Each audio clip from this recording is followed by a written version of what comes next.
Hoje nós vamos estudar o capítulo 4 da criação.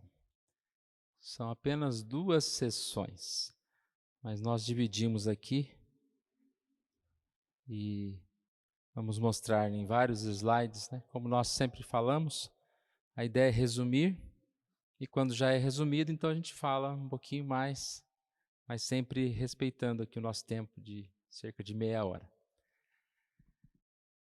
Da criação, vamos ler? No princípio, aprove a Deus o Pai, o Filho e o Espírito Santo, para a manifestação da glória de seu eterno poder, sabedoria e bondade, criar ou fazer do nada, no espaço de 6 dias, e tudo muito bom, o mundo e tudo o que nele há, quer as coisas visíveis, quer as invisíveis. Para nós é algo muito claro, muito comum, mas é uma verdade que precisa ser reafirmada, porque até hoje existem pessoas que não creem em Deus, e Deus não existe. E nós precisamos afirmar a nossa fé, precisamos confirmar essa verdade, e sabemos que existem muitos detalhes, né, nestas palavras. Aqui nós encontramos a palavra no princípio, né? Princípio do quê? Deus é eterno, é o princípio da criação. E quem é Deus? Deus é Pai, Filho e Espírito Santo. Então nós vemos lá em Gênesis 1 e 2 a citação, dizendo que no princípio Deus criou os céus e a terra. E aqui a expressão, né, do Espírito que pairava sobre a face das águas. Então nós vemos Deus Pai, Deus Espírito Santo. Sendo que em João, capítulo 1, lá fala de Jesus, que no princípio era o Verbo, né? O Verbo estava com Deus, e o Verbo era Deus, e todas as coisas que foram feitas por intermédio dele. Sem ele, nada do que foi feito se fez. Então nós temos aqui essa informação, a criação no princípio, por Deus Pai, Filho e Espírito Santo. A sequência diz: para a manifestação da glória de seu eterno poder, sabedoria e bondade. Todas as coisas são para a glória de Deus. E a criação é algo que também deve ser lembrado sempre nesse objetivo de glorificarmos o Senhor pelo seu grandioso poder. Jeremias 10:12 diz que o Senhor fez a terra pelo seu poder, estabeleceu o mundo por sua sabedoria e com a sua inteligência estendeu os céus. O seu poder, pela sua inteligência, para a sua glória, segundo a sua vontade, né? Deus não precisou pedir permissão, Deus não precisou de ajuda. Tudo que Deus faz é perfeito. Ainda na sequência desse mesmo tópico 1, diz: ao criar, né, ou fazer do nada, no espaço de 6 dias, e tudo muito bom, o mundo e tudo o que nele há, quer as coisas visíveis, quer as invisíveis. Sempre é bom lembrar o criar do nada, né, essa palavra que nos lembra que o Senhor, Ele não precisa de ajuda e não precisa de nada. Ele é Deus. Ele não precisa respeitar a natureza que Ele mesmo criou, né? Para Deus não tem gravidade, para Deus não tem dificuldade alguma. E tudo que Deus faz, às vezes Ele opera alguns milagres, né, e nos usa os médicos, usa o medicamento. E a gente sempre fala, mas Deus que quer curar, Ele cura sem nenhuma necessidade de utilizar essas coisas. Isso que faz parte do plano de Deus, do propósito de Deus, nos usar essas coisas, esses acontecimentos. Mas muitos desses acontecimentos são coisas aparentemente impossíveis, né? Impossíveis à nossa lógica, à nossa forma de pensar. Mas como é bom perceber que Deus está por trás de todas as coisas, os acontecimentos impossíveis. 6 dias e tudo muito bom, né? Deus não fez nada ruim. Nós sabemos que o ruim foi a desobediência, foi o pecado, mas Deus fez tudo muito bom. Hebreus 11, versículo 3 diz que pela fé entendemos que foi o universo formado pela palavra de Deus, de maneira que o visível veio a existir das coisas que não aparecem. Essa frase, pela fé entendemos, é interessante a gente pensar nisso. O que há de costume é eu quero ver para crer. Parece que tudo, cada vez mais, é fake news? Não, eu quero ver, quero prova, eu quero ver para crer. E na Bíblia nós encontramos o contrário. Eu devo crer e aí eu vou ver. É a fé que nos faz entender. Tem uma ilustração não, é um comentário, uma história, um testemunho de Billy Graham, que quando ele começou o seu ministério, muito jovem, ele se deparava com muitas dúvidas que ele tinha a respeito da Bíblia. Até essas questões, muitas vezes, de não compreender todas as coisas, ou até não aceitar, né? Algumas coisas você fala, como vou aceitar isso? E ele disse que uma vez foi convidado a pregar num lugar, e ele andou por uma mata lá, e ele orou ao Senhor, e a única coisa que Deus falou para ele é isso, né? Crer. Você deve crer. Quanto mais você buscar, quanto mais você crer, mais você vai ver, mais você vai entender. E assim é a nossa vida. Quanto mais nós vivenciamos na presença de Deus, mais nós entendemos as coisas e mais nós podemos confiar no Senhor. Uma das coisas que está mais para frente aqui, mas a gente já de certa forma falou, é essa intimidade de Deus, né? Esse amor de Deus, esse cuidado de Deus. A gente às vezes tem medo que as pessoas nos conheçam, porque se elas nos conhecerem, elas vão deixar de gostar de nós. Já teve essa ideia?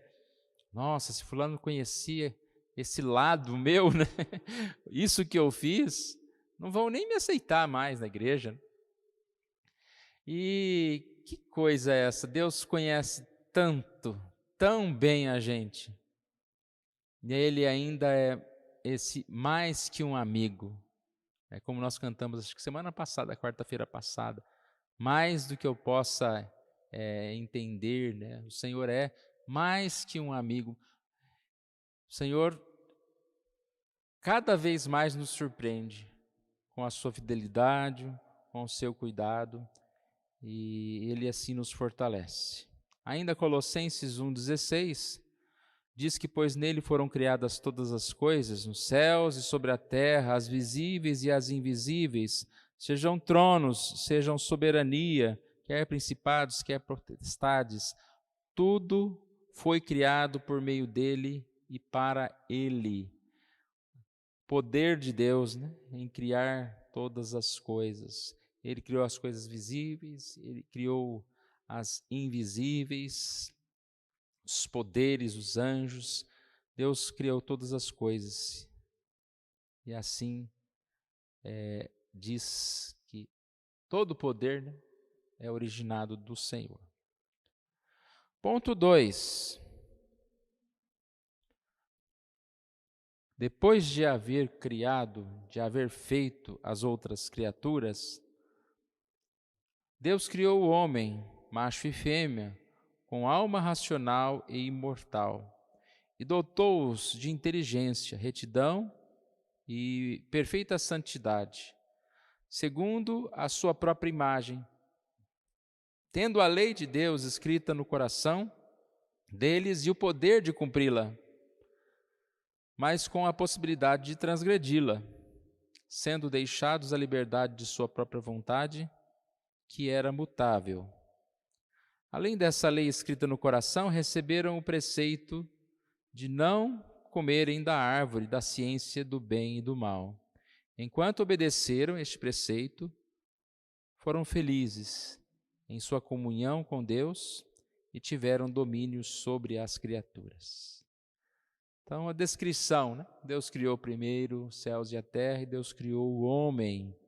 E esse homem, ele foi criado à imagem de Deus, com condições de fazer o certo, mas também com essa possibilidade, essa liberdade de fazer o que era, de certa forma, aqui errado, né? Então vamos lá, uns pedacinhos. 2. Depois de haver feito as outras criaturas, Deus criou o homem, macho e fêmea. Informação aqui importante, né, para os dias de hoje. Deus criou, pois, o homem à sua imagem, a imagem de Deus o criou, homem e mulher os criou. As pessoas, na sua loucura, tentam mudar o impossível. Com a natureza não se brinca, né? É impossível.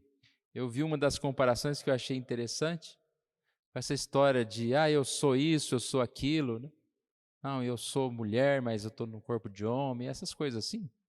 Eu vi alguém falando assim, então tá bom, você resolve que você é uma borboleta, aí sobe lá num prédio de 20 andares e sai voando, né? Você é uma borboleta, ou seja, contra a natureza, não tem jeito. Você pode até querer transgredir e ser uma coisa que você não é, ou fazer alguma coisa que você não foi criado para aquilo. Mas dizer que você é o que você pensa, né, que você quer, de forma alguma. O homem foi criado com alma, racional e imortal, né? A gente não é só corpo, a gente é espírito, a gente é pensante. Gênesis 2,7 diz, então formou o Senhor, Deus, ao homem do pó da terra, que é a parte carne, né, espírito, a parte de física, lhe soprou nas narinas o fôlego de vida, que é a vida, a alma. O homem passou a ser alma vivente. A ideia, né, de alimentar, a gente precisa de alimento, de sobrevivência, né? Nós não podemos simplesmente ficar parado num canto, né? Nós temos que agir, nós temos que exercitar o nosso corpo, nós temos que nos alimentar e nós temos que alimentar a nossa alma. E como o homem cada vez mais fica sábio em alimentar o seu corpo, em cuidar do seu corpo, às vezes nem tão sábio assim, né? Que entra nesse lado aí de querer fazer do corpo o que acha bom, o que acha certo, né? Então, nem tudo é assim. Estou falando não só na questão de homem e mulher, mas também na questão de algumas plásticas, algumas coisas que as pessoas fazem com o corpo, né? As pessoas começam a tatuar o corpo inteiro e colocar umas coisas lá para ali, para cá, né? Deus fez tão direitinho, né? Para que a gente vai complicar as coisas? Mas o homem cuida tanto do corpo e esquece de cuidar da alma. E às vezes, quando vai cuidar da alma, cuida da forma errada. Falei aqui uma vez que a questão do uso das drogas, né, ele está na categoria de feitiçaria, porque é você tentar um tipo de comunicação com o além, com sair de si mesmo, né, que é uma forma de tentar cuidado espiritual. O que uma pessoa busca na droga? Ela tem vazio, a tristeza no coração. E ela vai buscar uma força qualquer. Mas não precisa ir muito longe.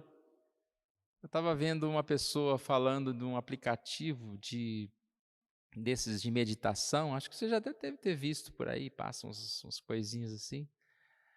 Aí, não que eu estava vendo, né? Mas passou lá, eu escutei. Toca uma musiquinha no fundo, aí a pessoa começa a falar, né? Respira, inspira,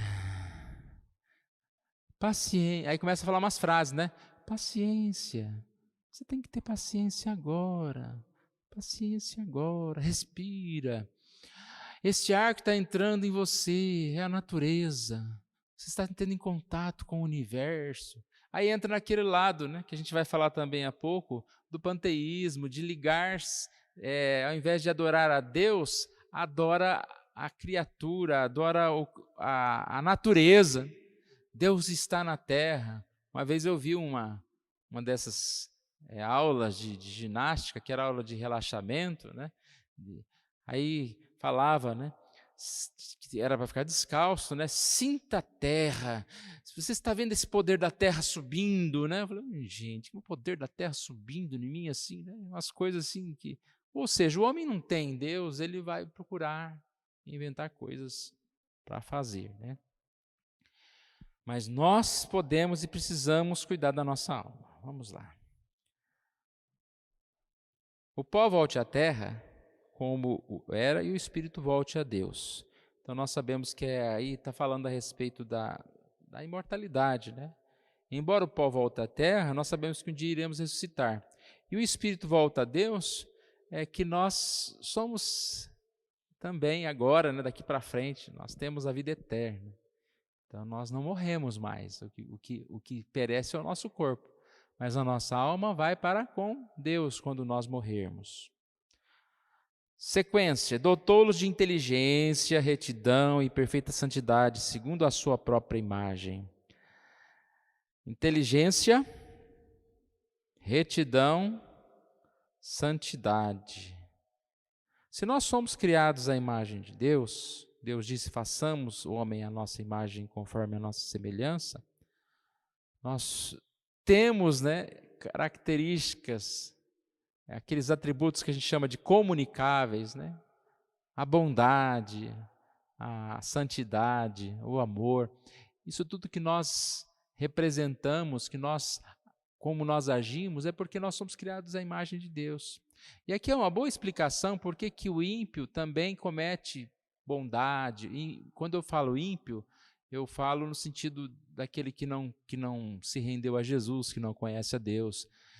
Não no ímpio no sentido daquele malvado, né, que mata as pessoas, mas aqueles que não conhecem a Deus. Às vezes a gente fala, poxa, uma pessoa tão boa dessa, ela não está no céu. Até a semana passada eu falei isso, não sei se foi domingo à noite. Eu estava pensando no Jô Soares, né? Não sei a vida dele. Em algum lugar eu vi que ele era católico, outro lugar eu vi alguma coisa, mas todo mundo falando, né? Uma pessoa muito boa, está cheio de pessoa muito boa. Agora, é ele com Deus, né? Nós não estamos mandando o homem para o inferno, mas também a gente não pode falar, não, esse já está com Jesus. Até que é uma das coisas mais difíceis, talvez para o pastor que tem que falar no funeral, né? É falar que o irmãozinho, a irmãzinha, ou a pessoa está com Jesus, está com os céus.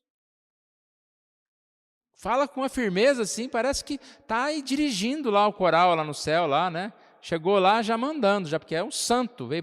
Jesus estava precisando dele lá no céu, estava faltando ele lá, né?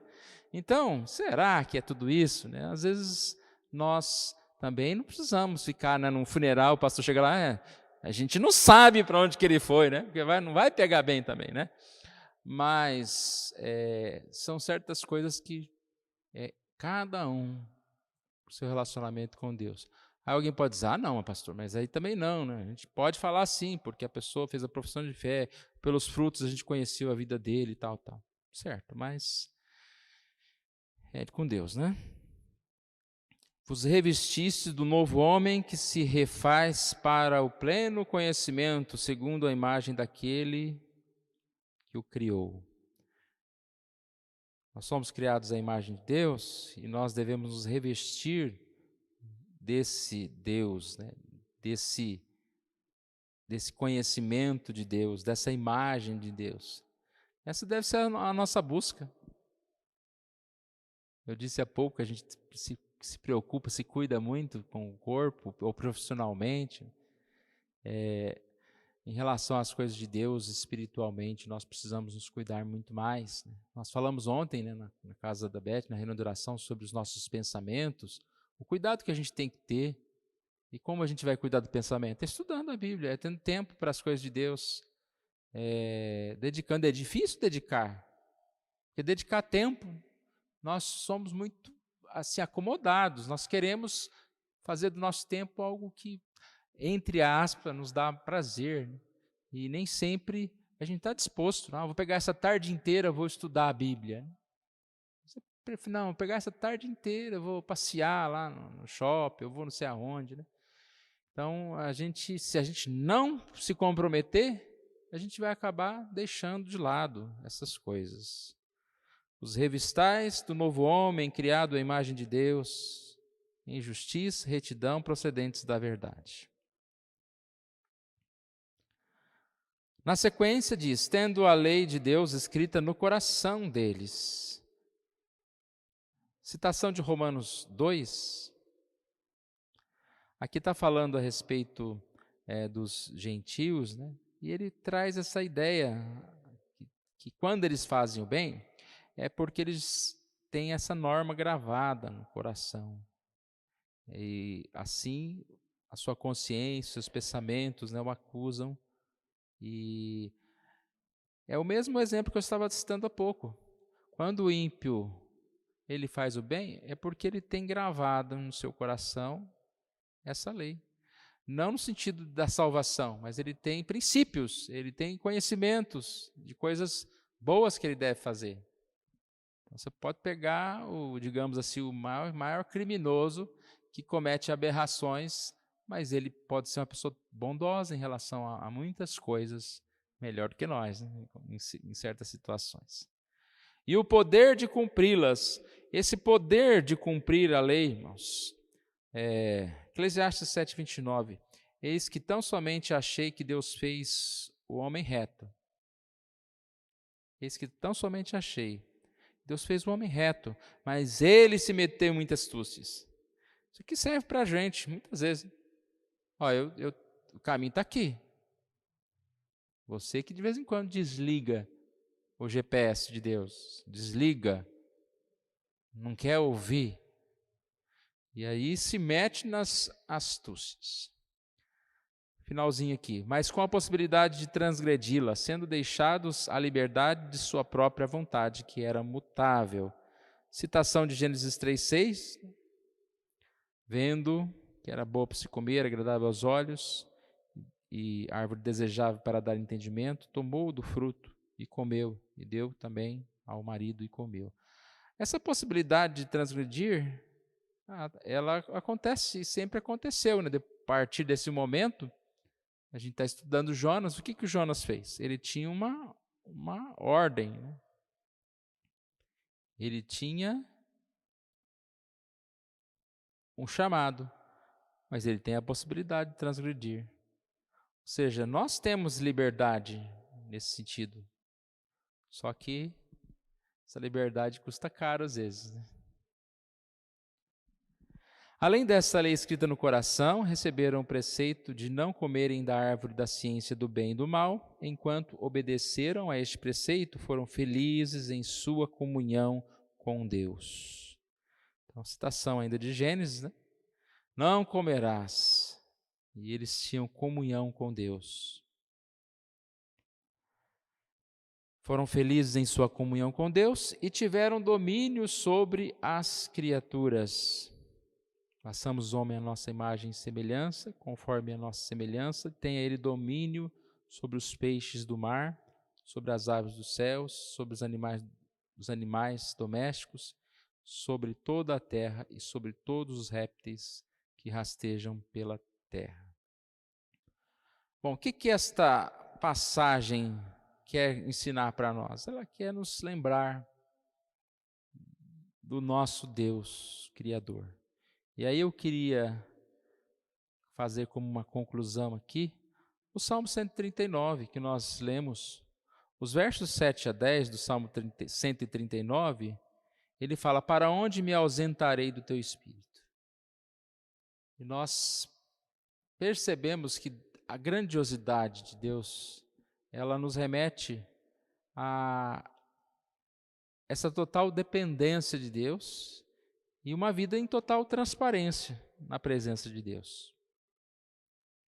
Disse há pouco que nós estamos afirmando algo importante, porque não são poucas pessoas que afirmam que Deus não existe.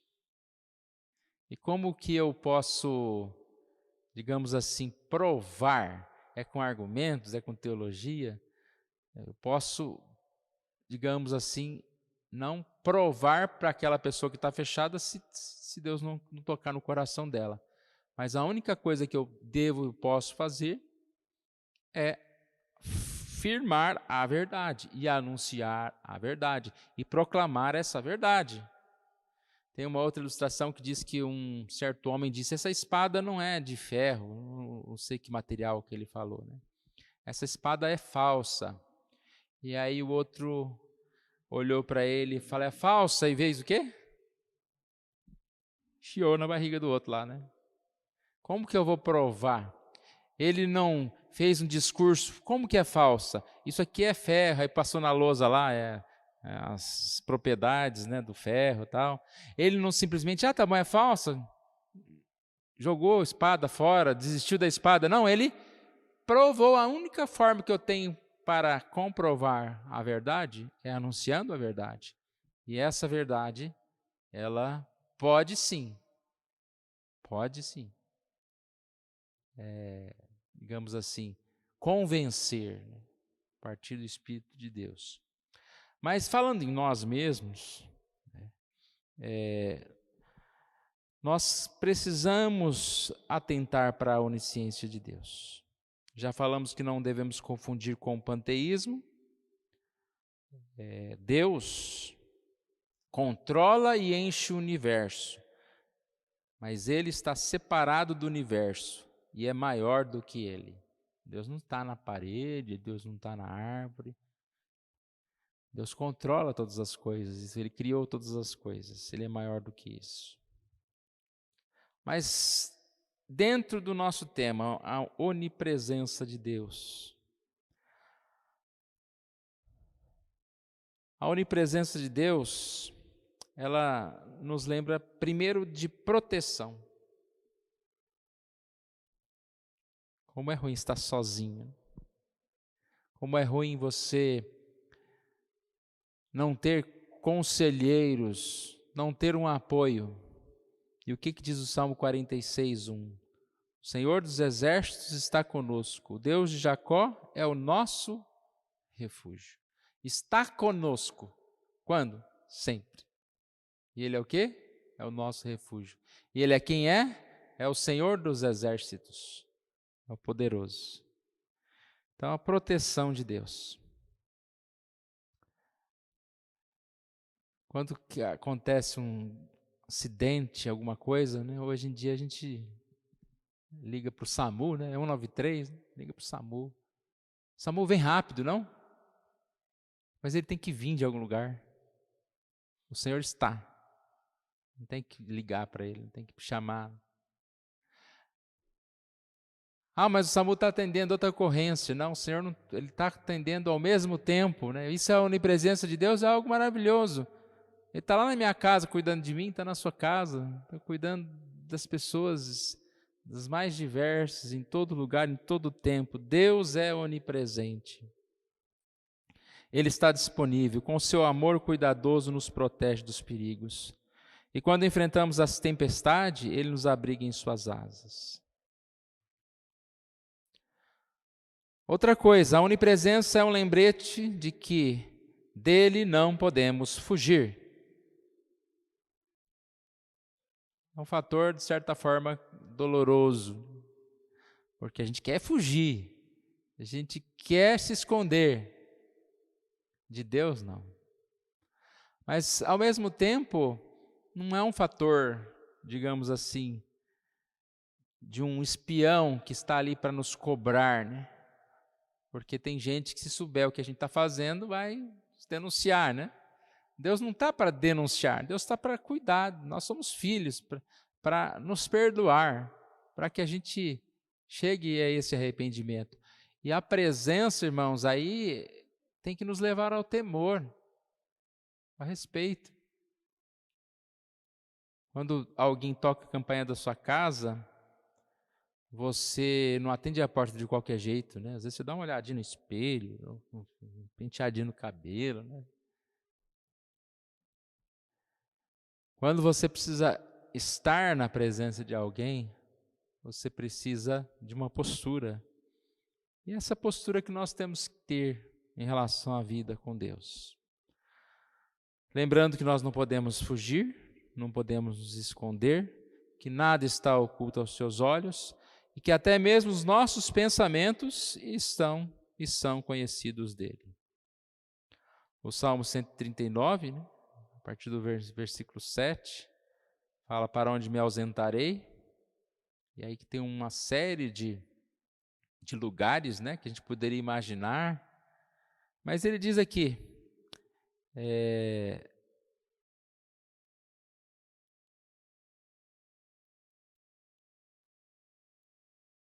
para onde fugirei? Ou seja, não tem. É a pergunta retórica. Para onde fugirei? A lista é só uma lista para mostrar que não tem para onde ir. Até algumas pessoas falam lá de Jonas, é que quando Jonas descreve, lembra lá no barco, que ele descreve a Deus, qual é o seu Deus? Aí ele fala, é o Deus que criou o mar, os céus, o mar e a terra. E aí ele coloca o mar primeiro, geralmente é os céus e a terra, e mar, e o mar fica por último, mas ele colocou o mar primeiro, né? Aí dizem que o marinheiro deve ter olhado para ele e falado assim, mas você é burro então, porque Deus fez o mar, você vai fugir para o mar? É o dono dos mares, né? É o Senhor dos mares, o Criador dos mares. Tinha que fugir para outro lugar, né? Mas para onde fugirei? Não tem para onde fugir. Jeremias 23. Acaso sou Deus apenas de perto, diz o Senhor, e não também de longe? Ocultar-se-ia alguém em esconderijos, de modo que eu não o veja? Diz o Senhor, porventura não encho eu os céus e a terra? Diz o Senhor. Ele está falando aqui a falsos profetas. Esses profetas, eles estavam contando seus sonhos como se fosse revelação de Deus. Aí Deus está falando, vocês estão achando que eu não estou vendo o que vocês estão fazendo? Que vocês estão meio longe aí? Né? Porque eles estavam longe de Deus. Deus não fica longe, mas a gente se afasta. Aí ele fala, para mim não tem longe. Você se afasta, eu estou lá também. Você está perto, eu estou perto. Você está longe, eu estou também. E aí Deus chama a atenção daqueles profetas, né, que estavam causando mal e levando o povo a pecar. Essa passagem é muito bonita para a gente pensar, meditar nos dias de hoje, né? Como existem profetas, irmãos. E aí a gente pensa, né, a responsabilidade de um líder, de um pastor, de uma igreja, de uma denominação, no que ela está pregando, no que ela está fazendo. Porque muitos profetas estão levando as pessoas para mais longe de Deus, dando-as entretenimento, dando a essas pessoas um Deus bonzinho, que ela pode ser do jeito que ela tiver, e ela está com Deus. Fica mais difícil para uma pessoa buscar Deus se ela está na igreja. E ela acha que ela está com Deus, mas ela não está com Deus, ela apenas está numa igreja. Mas Deus vê. E por último, cadê o meu tempo?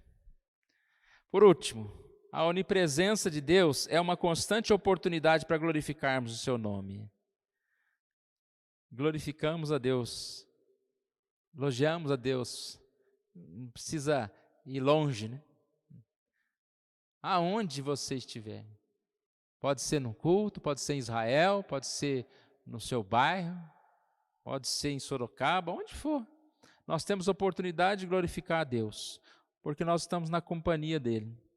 Nós glorificamos ao Senhor pela própria companhia dEle. Ficamos felizes quando alguém se importa com a gente, vai fazer uma visita, quer pergunta como que você está, né? Felizes por isso. Pelas obras de Deus, o que Deus tem feito nas nossas vidas. Nos alegramos na presença de Deus e manifestamos essa alegria com os nossos pensamentos, orações, palavras, cânticos de gratidão a Deus. Então, que Deus assim nos abençoe, irmãos, e nós vamos assim continuando a estudar a confissão de fé, sempre lembrando, ao estudar, nós não vamos entender e solucionar todos os problemas que nós temos, mas quanto mais nós estudamos, um pouquinho mais perto a gente está. E a nossa fé desenvolvendo, pela fé entendemos.